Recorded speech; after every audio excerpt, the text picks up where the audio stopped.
Kumusta ka mo? Hi, it's Victoria. Imagine this. You're in a long-term relationship and as couples do, nag-away ka mo. Maybe your partner broke a promise or said something that deeply offended you. And since communication is key, di bala, you brought this to your partner's attention. Instead of listening to how the situation made you feel, your partner responds in full force. Hindi ko sala nga tamaan ka sensitive si mo kag kamay nga bagay padakuon mo gidi Nagay day no bala. Basic, common, often very hurtful. This line of defense is also a form of manipulation called gaslighting. Gaslighting has been around for a little while now, pero subong lang gid siya ginistoryahan gid.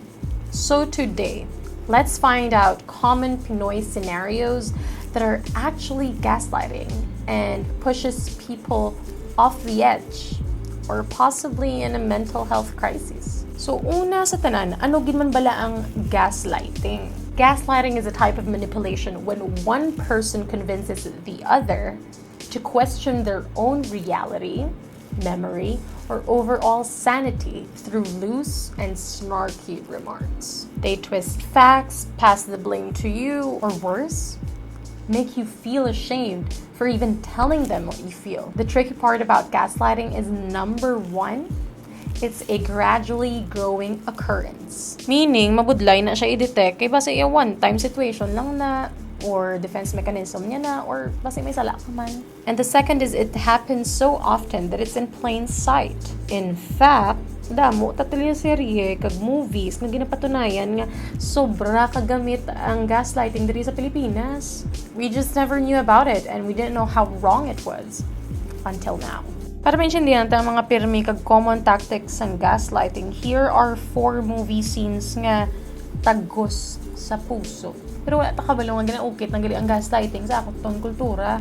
The first tactic is explain effect. Amo niya ang isa ka sitwasyon nga gin-confront mo ang isa ka tawo sa ginubra nila kay nasakitan ka. Pero ang pinakaunang reaksyon, explanation. Not to say they're not sorry.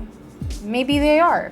And not to say they're not gonna say sorry because maybe they're getting there. Pero maskin pa, the fact na kinlalanda na niya mag-explain bago mag-say sorry goes to show how your feelings and reality gets devalued by their truth. Tagal-tagal na nun. Pero yung matagal na yun, nandito pa rin. That was just one mistake. Isa lang. Kaya isa, dalawa, tatlo, pareho lang yon. Sumasaw ka pa rin sa iba. Lasing ako nun. Lintik na palusot yun. Kahit lasing ka, alam mo ginagawa mo.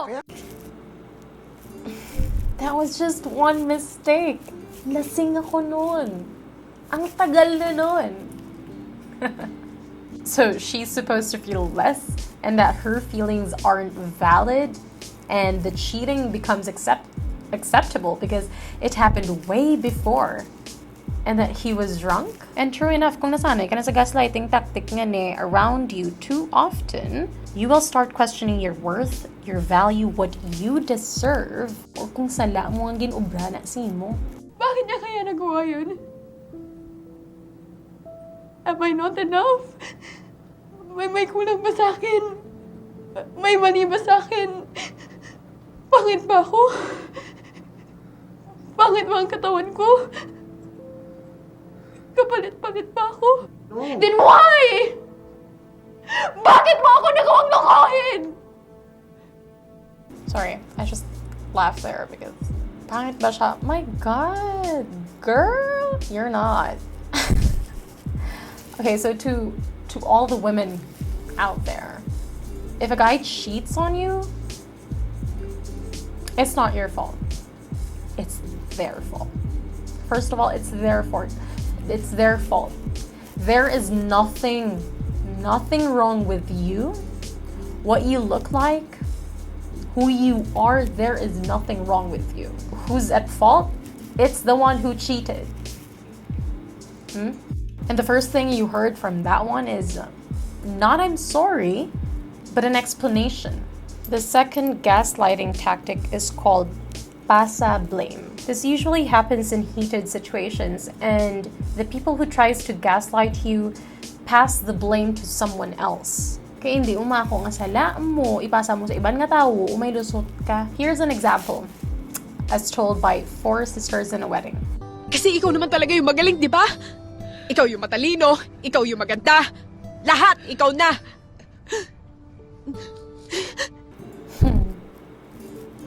See that? Okay. So kasalanan ni Bobby that you are in that situation? Yeah, she admits her lie, her shortcomings, but while dragging Bobby into the mess. As if sala ni Bobby nga ginubra niya to or nga man amuna siya.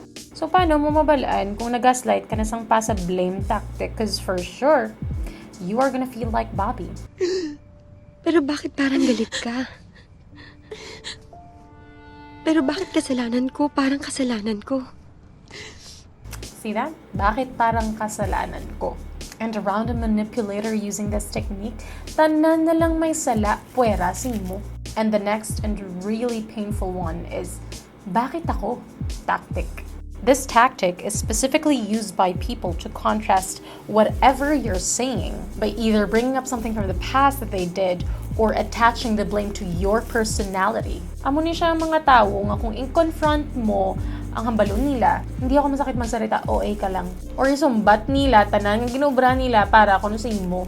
The goal of these statements is to disarm you and invalidate your claims. It's every time a parent says, ano, di ba ako nagpakaon sa imo? Ako nagpa-eskwela sa imo? So wala ka karapatan nga hindi ko sundon. Pareho lang na sa sumbat to the max ni Christopher De Leon sa madrasta. Alam mo ba kung gaano kalaki ang sinakripisyo ko para lang tumayong inaataman nila? Hindi! Dahil wala ka doon, wala kang alam sa mga nangyari.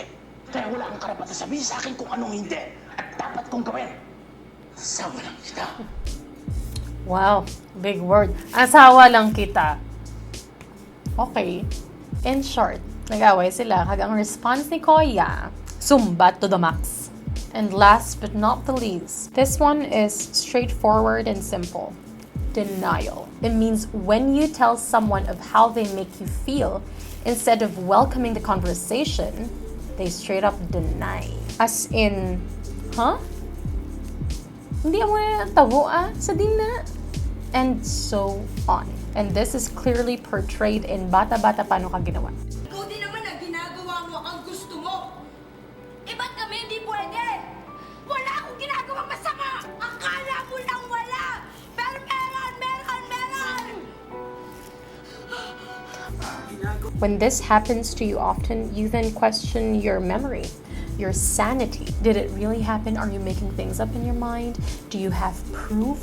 It's this tactic that subconsciously pushes people to resort in a more tangible thing. They list down occurrences when it happens, they record fights and phones, they take pictures of incidents para pirmi may proof. If you find yourself in this situation, for sure, you have trust issues because you have been gaslighted with denial over and over again. But that's the thing about gaslighting, you never really get to detect it until it's happened to you a few more times. Kibot ka na lang, you feel like you're tiptoeing around these manipulators. You start questioning kung tsakto imo memorya. You wonder if you deserve the punishment, or you always apologize for everything just to be sure. That's the long-term effect of gaslighting. Gaslighting doesn't just harm relationship while it's going on, it can permanently alter how the person sees themselves. When someone keeps telling you you're a liar, whether indirectly or out loud, you may start believing and miss out on facts, and you are a liar, even when you're not. When you hear labels like OA, delusional, may reality issues, maskin hindi tuod, but when you hear this a few too many times, you tend to associate yourself with those labels. You get so used to passive-aggressive behavior that you think that's part of the relationship. You assume that's what love is, and that's very dangerous. It's sad but true. It is why it's so important to recognize and understand these tactics. Kay kisa wala mo man ginasadya, but the damage doesn't become any less. We're not talking about this to crucify the implementers, because at some point we've been both the implementers and the receiver as well. But at that time, we didn't know na sala siya. Maybe at the time, we didn't know how to better process our emotions. But now that we know better, let's do better. If you find yourself implementing these tactics, reflect on your intentions. Why is this your solution to conflict management? Naging victim ka? Or wala ka balungang ginaobra mo ni? Whichever it is, the fact remains that nobody deserves to be at the receiving end of this. It's harmful, dangerous, and definitely uncalled for. It's never a good thing to be manipulated, and nobody has the right to do this to anyone. But even so, it still happens, and the only way to change this is by taking accountability for your part in it. And it goes both ways. First off, if you've realized that someone has been doing this to you, know that you do not deserve it. Please veer away from self-sabotaging thoughts that make you feel that this treatment is normal. It is not. The first is to identify gaslighting patterns. Assess the relationships you're in, friendships, family ties, and your history of significant others, and observe the way you fight. Sanay ka in dealing with people who gaslight you? If so, how do you react to that? Has it affected the way you see yourself? The second step is to take action.